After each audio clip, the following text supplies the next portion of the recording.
It was but a simple request. I wanted the hat one!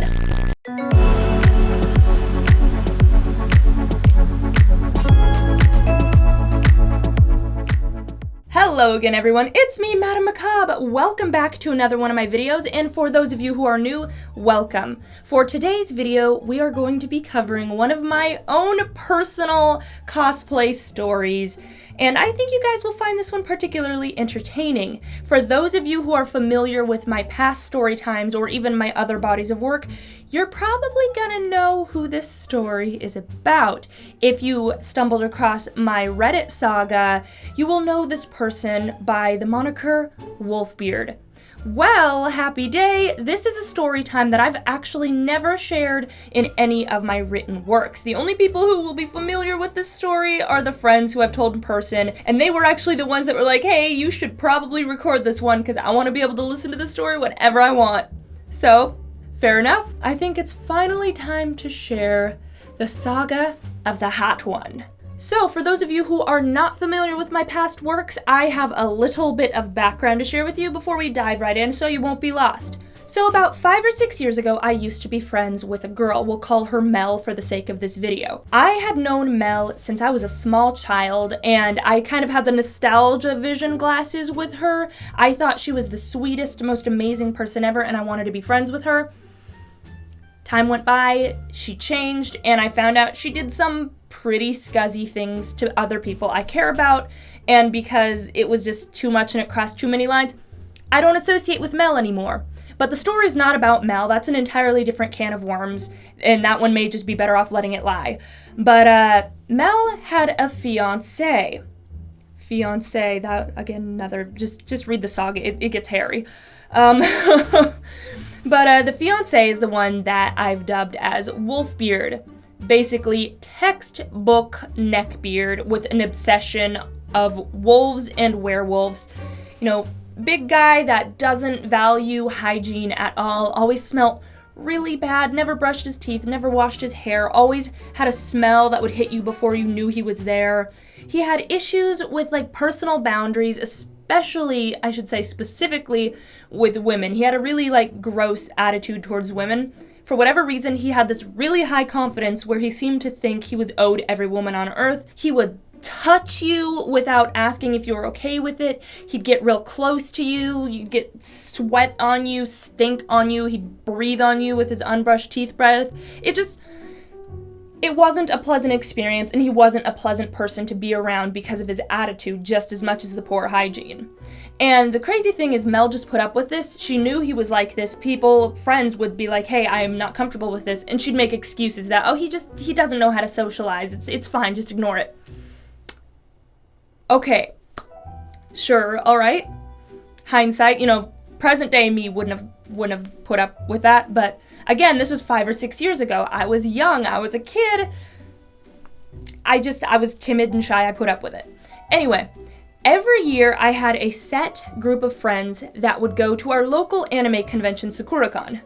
And mind you, Mel had never really been one of my close friends since I was a kid. When we were children, we were close friends, but we kind of grew apart as we got older.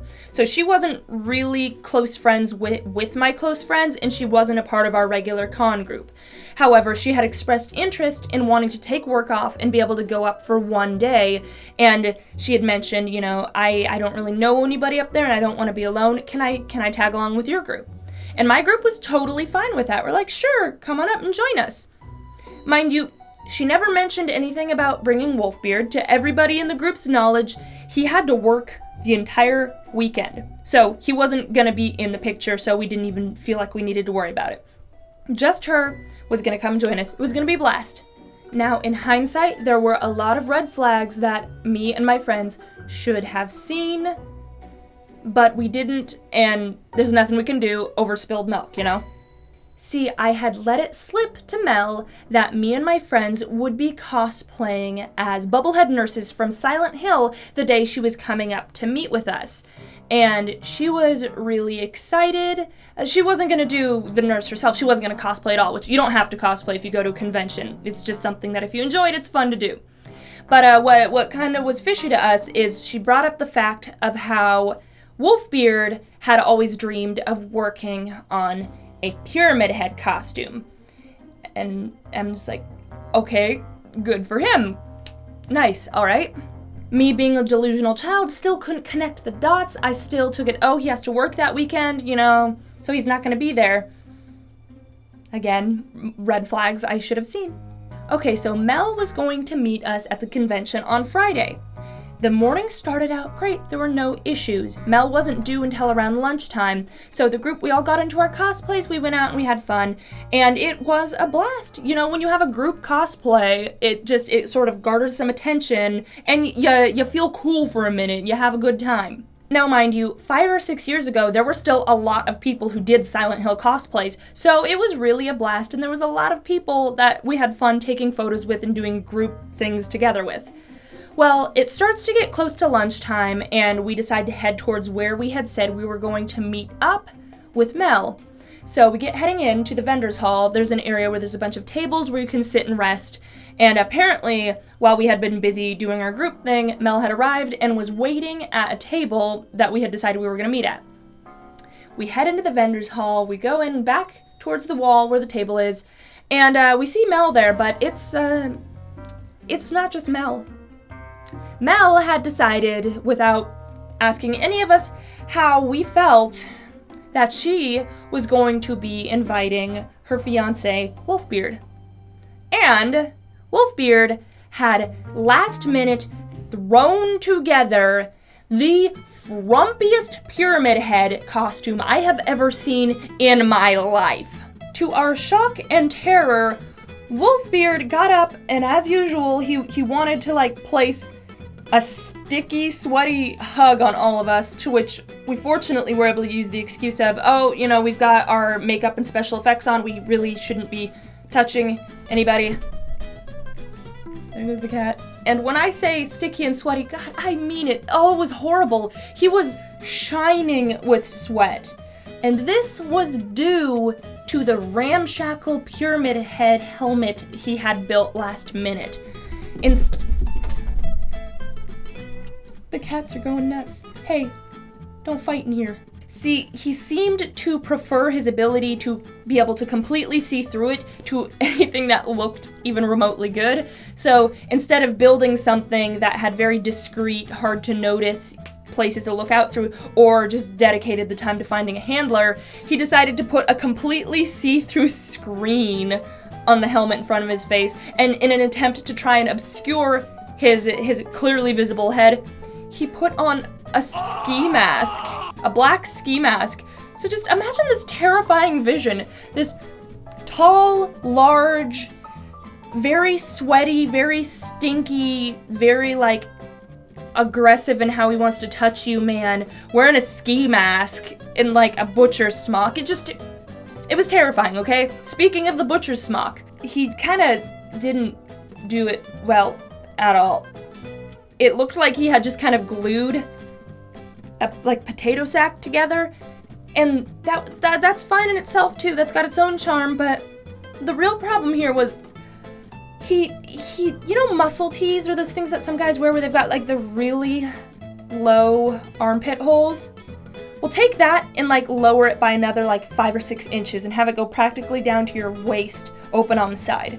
Now add that to a heavier guy that honestly I feel like should be just it. If a woman can't walk around topless, he shouldn't have been able to walk around topless either. I think fair should be fair. But so you can see too much of that from the side. You can see armpit wet armpit hair sticking out, and just the smell. It was just venting out into the world. With a ski mask and a really poorly made pyramid head box.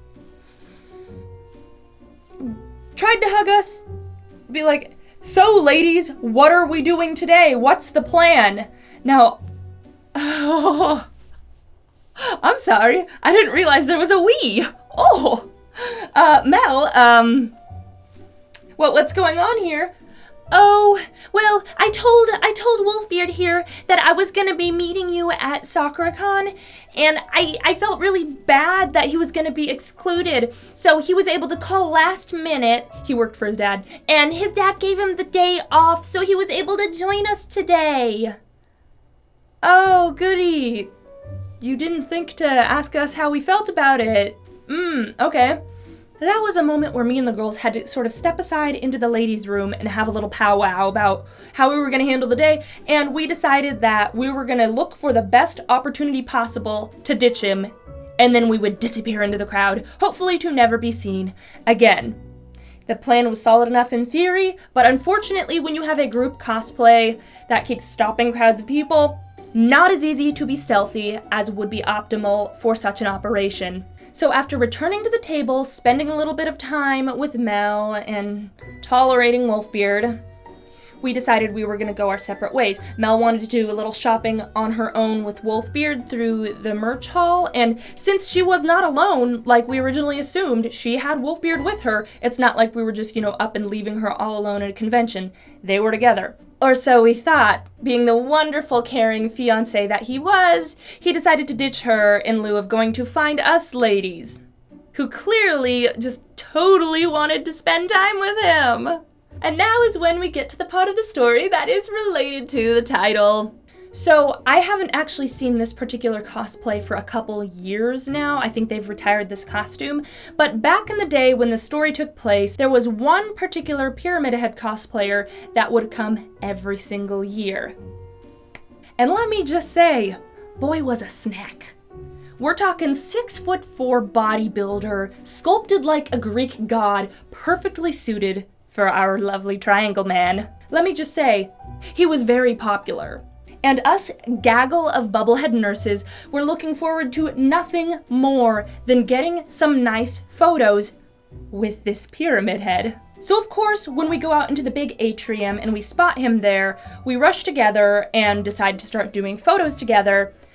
Mind you, everybody else around us is able to get some nice photos of the scene, except at the time, I did not yet have any photos for myself on my own phone. I was too busy doing poses and stuff for the photographers around us.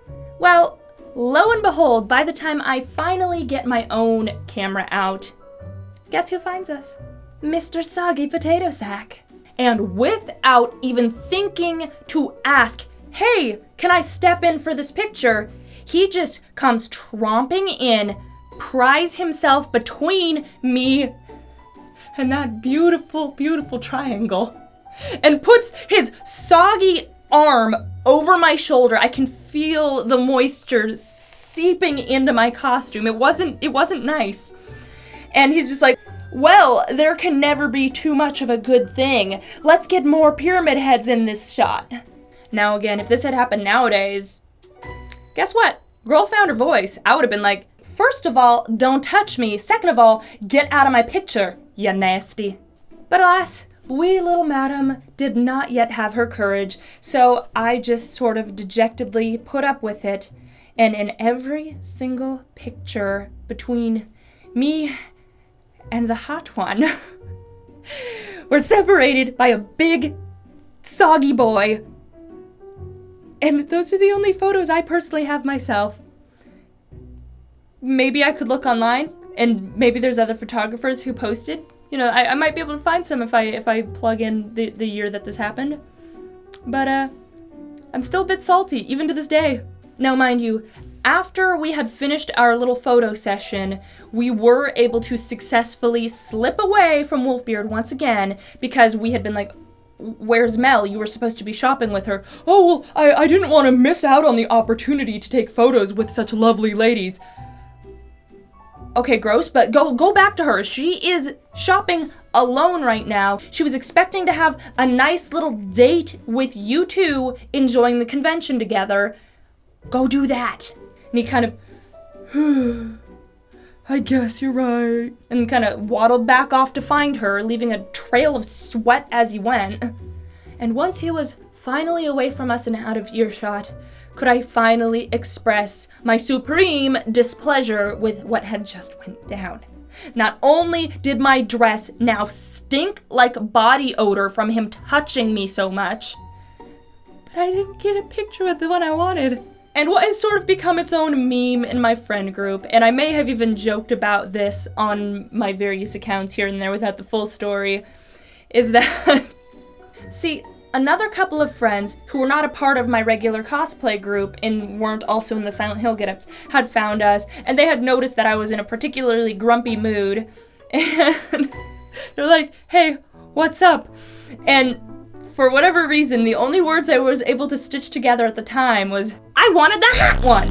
Of course, they had no idea what I was referring to, but lost it laughing before I could explain the context. And then, you know, they were equally like, what the hell is wrong with him? But, that was a particularly interesting convention experience. Fortunately, I've never had such a thing happen again, but be careful, folks, they're out there. I mean, it still bothers me to this day. Who in their right mind decides that they're just going to invite themselves into somebody else's cosplay group and then expect to be in all their photos without even asking them if they're okay with it, and then inserting yourself into their private photos? But it is what it is, and the past is in the past. Just learn from my experience. It is okay to tell somebody that you don't want them following you around all day. You don't have to just put up with Rhombus Man inserting himself into your photos. You can be like, hey, I wanted a photo just with this one cosplayer for my records. Or you can just straight up be like, can you stop following me around all day? Like, you don't have to be so concerned with their feelings. Obviously, you don't need to be nasty to anybody, but if you're uncomfortable with somebody just tagging along without your consent all day, you don't have to let them. Anyway, I hope you guys enjoyed this story. I hope you got a kick out of it, and I hope you never have to personally experience anything similar, but I know there's probably a handful of you who have. So if you have, feel free to spill the tea down in the comments below. I would love to hear your own entertaining stories. Anyway, that is all I have time for today. I will catch you all next time with another video, but until then, remember, stay creepy.